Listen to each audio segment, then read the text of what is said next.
Okay, well, hi everyone. I'm Carrie Hastings. I coordinate TFN's Urban Water Funders, and I'm here today with Emily Simonson, who works with the U.S. Water Alliance and helps to coordinate the Value of Water campaign. We're really excited to help funders learn about your work.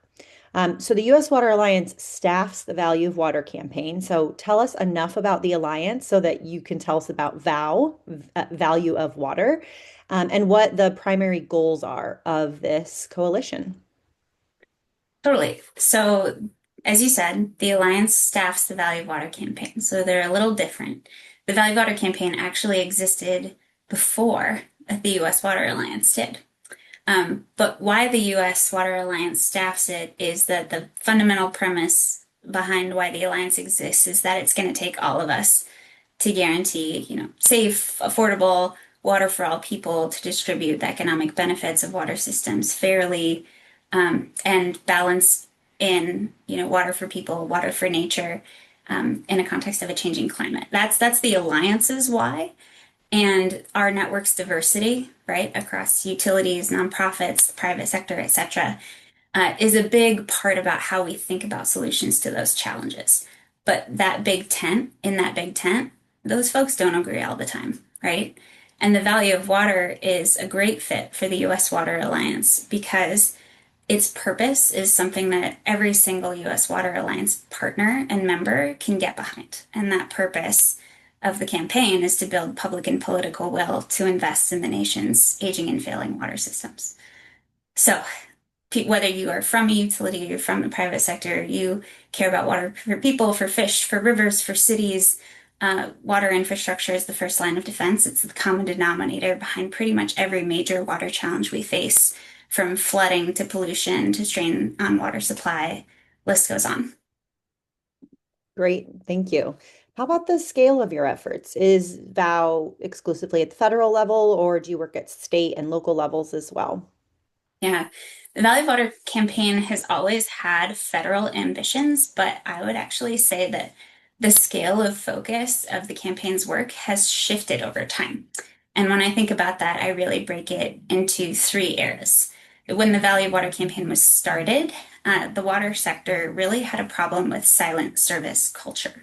A lot of the leaders who needed to be advocating for infrastructure investment, building that public and political will, we're kind of in this no news is good news mindset. And so the early days of the campaign were really focused on building capacity among those systems and building norms in the sector about being better at proactively advocating for why local rates are so important, for advocating for why more state and federal investments are needed.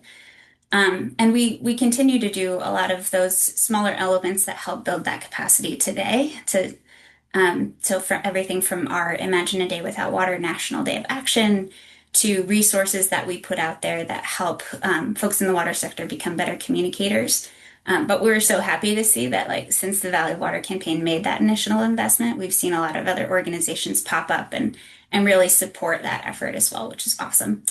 But the second era of the Value of Water campaign really did focus on the federal scale. And the challenge there was that water wasn't showing up in broader conversations in DC about infrastructure that were really dominated by, transportation modes, roads and bridges. So getting water at the table was in those conversations was kind of how I see it as like the second era where Vow could go above and beyond what the classic trade associations could do alone. And because of our larger organization, get into spaces where we could pull off things like getting water into Infrastructure Week year after year. We could pull off things like the very first presidential candidate forum dedicated exclusively to infrastructure in 2016. And then I think a lot of that helped seed getting water infrastructure so predominantly in the bipartisan infrastructure law in 2017. So that's era two. And actually, I think for era three, we're in the beginnings of era three now. And I didn't expect a new era before this election, but I think we can all look around and say that the federal government's trying to renegotiate its role in funding a whole host of things, right? And we see that. And so of course, we don't want to lose federal ground. The Valid Water campaign still has a federal focus, in protecting and trying to reauthorize more funding. But given kind of a lot of the risks of putting all the eggs in the federal basket, our steering committee is also working on a state strategy, and we're going to be launching a few efforts at the state scale this year, which is exciting. Great. So I guess when you talk about kind of efforts at a state scale, for example, what are some of the asks that might come? Like, what are the kind of advocacy aims of this campaign or the various Yes. arms of the campaign? The asks are a few folds. I just mentioned one federally, we'll touch it quick. It's this year, the focus this year and the ask this year is we need to reauthorize the major programs for water funding. That's the legislation we believe can pass in this Congress, and we're working very hard at that. The secondary audience for that and their ask is actually um, allies with different and potentially more powerful voices than our core constituency who's in water. So think like folks in business, manufacturing, tech, more local and state government groups. And the ask for them is really see that you have a major stake in this. And when the time comes and we need to push, let's be ready to do that. And we're setting up infrastructure, like coordination infrastructure, to be able to make that happen. Then thinking about the state scale, the asks are a few fold, right? This is a new scale for the Value of Water campaign to work at. We've produced tools and resources that can, of course, be used at a state scale, but for our core central efforts to be focused on state scale, it's going to be new. So our asks initially, we're trying to approach it with a lot of humility. We know there are a lot of great groups out there already doing good work.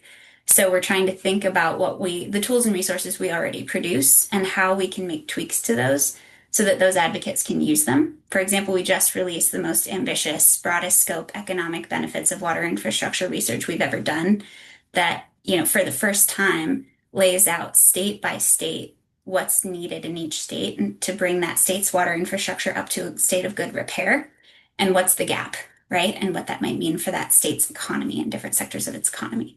So we've done that at a national perspective before. This is the first year where we've broken it out into all 50 states in the District of Columbia.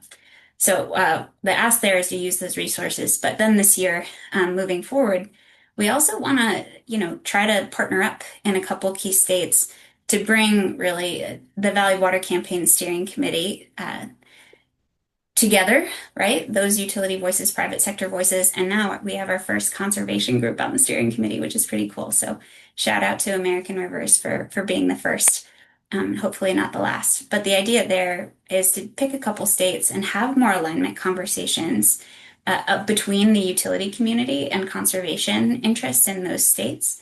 See if they can't align behind, what would the right goals for that state be to unlock state funding? And what are the most important strategies that a more diverse coalition would have to go after in order to be successful in achieving those goals. So we're hoping to pick a few states this year and work with a couple groups to have more alignment in the field and see where we can get. Great, exciting stuff. Mhm. So you've mentioned some of the stakeholders, some of the partners, that the Alliance, has a track record of working like across sectors. But tell us a bit more about kind of key partners, any external stakeholders that all are involved, and also how that all then plays into how you make decisions. One of the easiest things about decision making with the Valley of Water campaign, it just starts with the singular focus of the campaign overall. No matter what scale we're talking about, the goal is always public and political will to make investments in water and wastewater infrastructure, right? So that alone guides a lot of the decisions that are then made. But in terms of who's involved, you mentioned it. We have a steering committee. I mentioned it earlier. The Valley Water campaign existed, right, in its own right prior to really being staffed by the U.S. Water Alliance. And so it was actually water leaders from drinking water, wastewater utilities, and the private sector who started the Valley of Water campaign.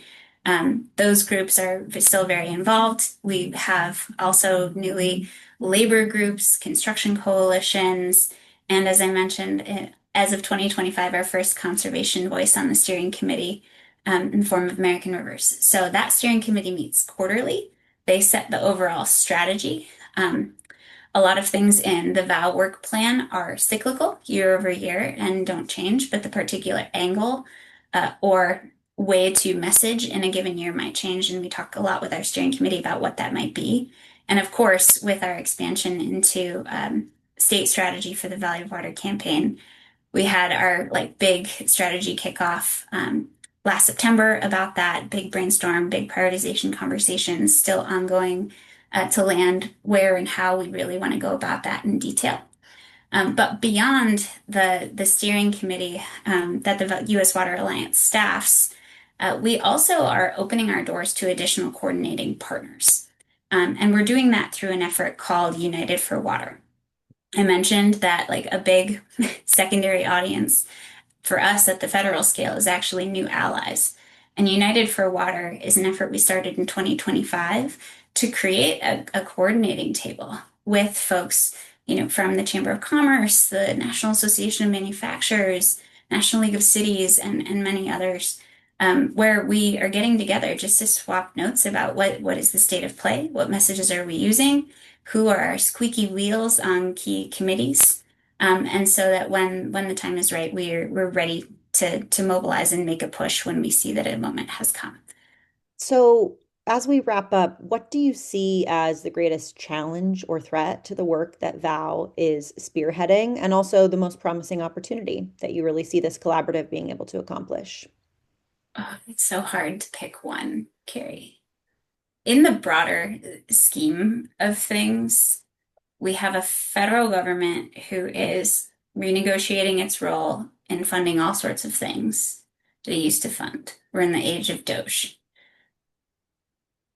And the speed with which that has happened, and simultaneously the speed with which we have serious pressures on our water systems, new ones even coming from the growth in, AI and manufacturing and accelerating climate impacts and population stress, and honestly, chronic massive underinvestment, right? Like externally to me, all those things mean that time is our biggest external threat Mhm. when it comes to water, because those consequences of failing systems are catastrophic.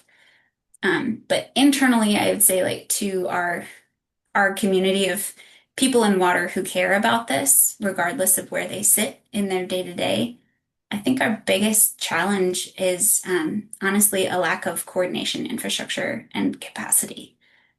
So we absolutely need to align a lot of the campaigns that exist and do great work, whether they're campaigns for kind of the environmental water needs that are out there, or they're, more like the Value of Water campaign traditionally focused on like managed water needs and water systems. Um, I don't think we need like to merge everybody into one big supergroup per se, but right now we are trying to coordinate, right? Shoestrings and gum, different conversations are happening. But moving into kind of the opportunity space, imagine what would happen if philanthropy actually matched the Value of Water Campaign Steering Committee's investment in this campaign and also gave the existing campaigns out there the capacity they needed for leverage, right? Like that would be powerful. It's a better use of everybody's collective investment. So I'd say it would even strengthen our ability to invite in non non-water allies, right? And help connect more dots. So yeah, we're not going to be good at that and type of coordination without additional investment. And everybody's just really strapped right now. So it's like, give us more coordination, more capacity to work together and to fully realize our various campaigns. And that's the very simple, if obvious, but so needed challenge we need to solve and the opportunity that we have. Great. Well, thank you so much, Emily, and please give our gratitude to the whole team at the Alliance for all the good work that you Will guys do, are Carrie. doing. Thank you.